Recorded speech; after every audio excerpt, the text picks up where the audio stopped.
हक फशानद आन नूर बरजान हा मुकबिलान बर्दाश्त दामान हा। हक फशानद आन नूर बरजान, हक जो है ना वो इस नूर को इन जानों के ऊपर लुटाता है, नूर की बारिश करता है वो। जब ये जानें ऐसी हो जाती है ना कि नूर इनको मिलना चाहिए और उस नूर के लिए क्वालिफाई कर लेती है, और ये कब होगा क्वालिफाई करना? जब वो अपने आप को शरीयत में ढाल लेंगे, सुन्नत में ढाल लेते हैं और अपनी ख्वाहिशों से वो ऊपर हो जाते हैं। फिर हक उन पे नूर की बारिश करता है।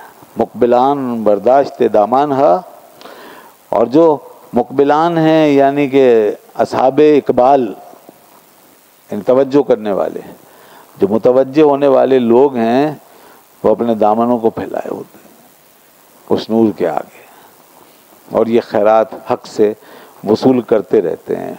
नूर बरसता रहता है, उनके नूर में इजाफा होता रहता है। फला रूम नहीं फरमाया, एक जगह पीछे आ चुका है, इन खुरद गर्दत पलीदी जिन जुदा आन खुरद गर्दत हमा नूर खुदा। कि ये कहता है मैं और नबी एक जैसे हैं, इसकी हालत देखो कि ये खाता है तो सब पलीदी बनता है और वो खाते हैं तो नूर खुदा बनता है?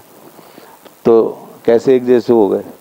इन खुरद गर्दत पलीदी जिन जुदा आन खुरद गर्दत हमा नूर खुदा।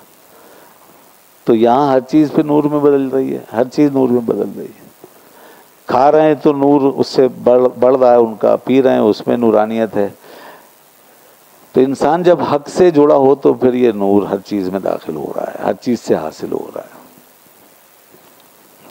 ठीक है जी, है नहीं ज़बरदस्त बात कि नूर की दुनिया का सफ़र है ये सारा। युखरिजुहुम मिनज़्ज़ुलुमात इलन नूर, अल्लाह ने फरमाया बस वो नूर की तरफ लेके जाता है। जितना इनका जिक्र व फिक्र बढ़ता जाता है और जितनी हक के साथ वाबस्तगी बढ़ती जाती है उतना नूर बढ़ता जाता है। अच्छा, अब इसकी कैफियत क्या है ये बयान नहीं हो सकता। इसमें क्या क्या आ जाता है इस नूर में? आप सोच रहे होंगे नूर तो बस ये रोशनी होती है, ये तो कुछ भी नहीं है, ये तो आंखों को ही रोशन करती है। वो नूर तो पूरा एक वजूद है हमारी तरह का, जैसे उसमें आँख भी है, आँख का नूर भी है, उसमें कान का नूर भी है, उसमें दिल का नूर भी है, उसमें रूह का नूर भी है, उसमें जिस्म का नूर भी है। वो इस तरह की चीज़ है। और उसके साथ फिर इंसान की क्या कैफियत होती हैं, क्या महसूसात होते हैं, क्या इत्मीनान होते हैं, क्या सुरूर होते हैं, क्या मज़े होते हैं, क्या लज्जतें होती हैं, और क्या ज़ौक़ और शौक़ का आलम होता है उसका। और फिर चीज़ें किस तरीके से आसान हो जाती हैं और ज़िंदगी कितनी लाइट हो जाती है, हल्की हो जाती है। यहाँ तक कि ज़िंदगी तो ज़िंदगी, मौत भी उसके लिए एक तोहफ़ा बन जाती है। यानी सारी चीज़ों की जो हकीकतें बदलना शुरू हो जाती हैं। जब दुनिया खुश हो रही होगी तो उन्हें गम लगा होगा, जब दुनिया किसी गम में होगी तो खुशी मना रहे होंगे। हर चीज़ का अंदाज़ बदल जाता है, हर चीज़ का। देखो ये तो बहुत आगे जा कर के हम बात कर रहे हैं। हम अगर इब्तिदा में अपनी सतह पर भी रख के इसको देखें तो जितना कुछ नमाज रोज़ा अल्लाह की तौफीक से आप और हम अदा कर लेते हैं, और जो ज़िक्र फ़िक्र हो जाता है, और जो रमज़ान हमें मुयस्सर आता है, और जो भी अच्छे काम हो, उसके अंदर ज़रा महसूस करो कि एक बदलापन, बदलने की हालत होती है, उसमें एक लताफत होती है, उसमें ये दुनियादार माद्दा परस्त लोगों वाली कसाफत नहीं होती। कम से कम इस सतह पर ही आप इतने लाइट हो जाते हैं कि सुकून से सोते हैं, सुकून से उठते हैं, ना वैसी घबराहट होती है, ना वैसी बेचैनियाँ होती हैं। एक तवक्कुल की कैफियत होती है और अल्लाह की याद का एक सुरूर होता है, इबादतों का एक मज़ा। और जैसे अब नमाज़ें पढ़ के और रोज़े रख के और फ़राइज़ पूरे करके ऐसा लगता है जैसे हमने एक बोझ उतार लिया, हल्कापन आ जाता है। ये सब चीज़ें हमें यहाँ भी तब्दील कर रही हैं।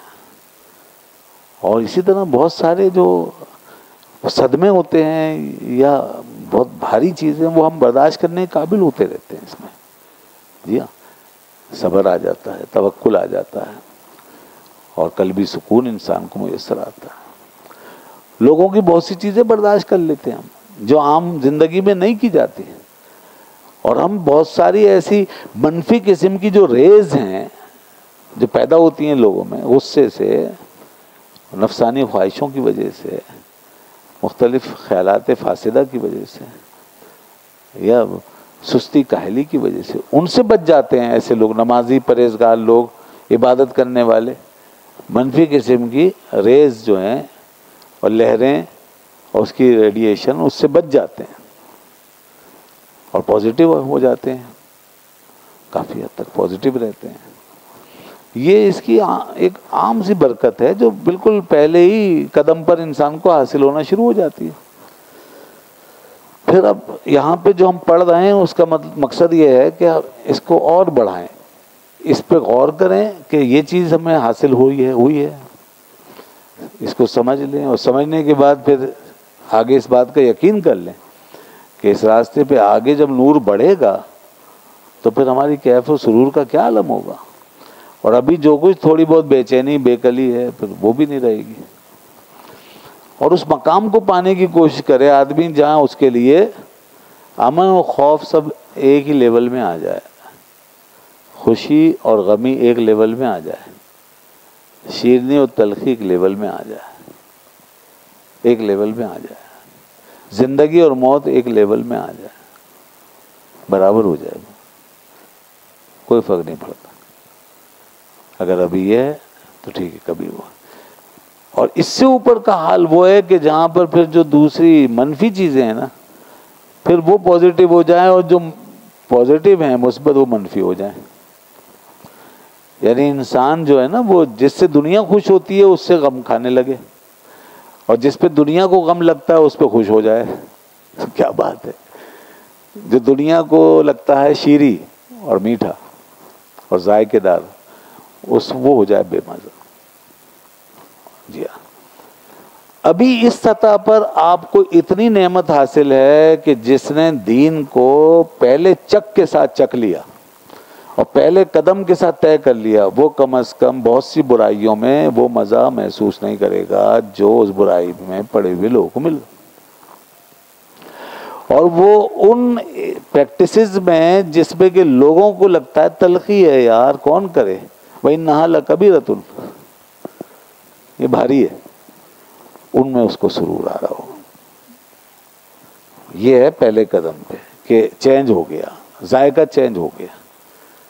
तो आप जो है जो दुनिया की कुछ लज्जतें हैं जो गुनाहों की सूरत में उनके अंदर पाई जाती है, आपको वो लज्जतें वो जहर मालूम हो रही हैं।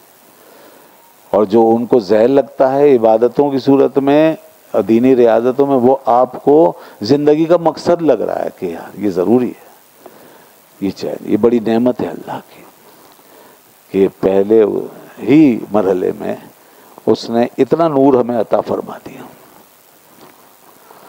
अगले मरहले में जैसे मैंने कहा कि फिर इस तरह हो जाएगा इंसान कि उसके लिए सारी चीज़ें बराबर एक लेवल में आ जाएंगी, कोई फ़र्क नहीं रहेगा।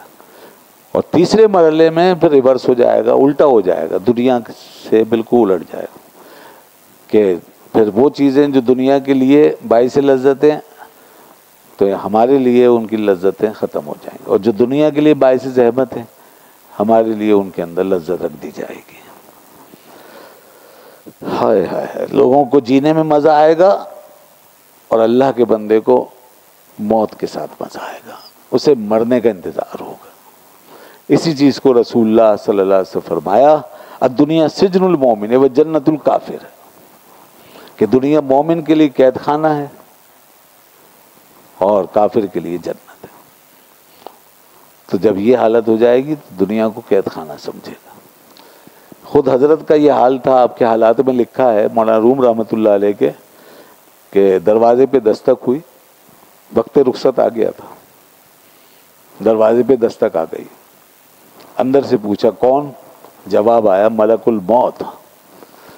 ऐसे झूमकर उठे कि वाह वाह मरहबा मरहबा या मलकल मौत मरहबा, जल्दी आओ, कब से तुम्हारा इंतजार कर रहा हूं। और एक मुहिब को उसके महबूब से मिला जाओ कि ये मोहब्बत अब बर्दाश्त नहीं करती इस दुनिया के अंदर रहना, तो आप जल्दी मुझे मेरे महबूब के पास ले जाओ। बस ये वही बात कर रहे हैं कि लोगों ने ऐसे अपने दामन फैलाए हुए हैं उस नूर के लिए कि वो नूर मिलता रहे।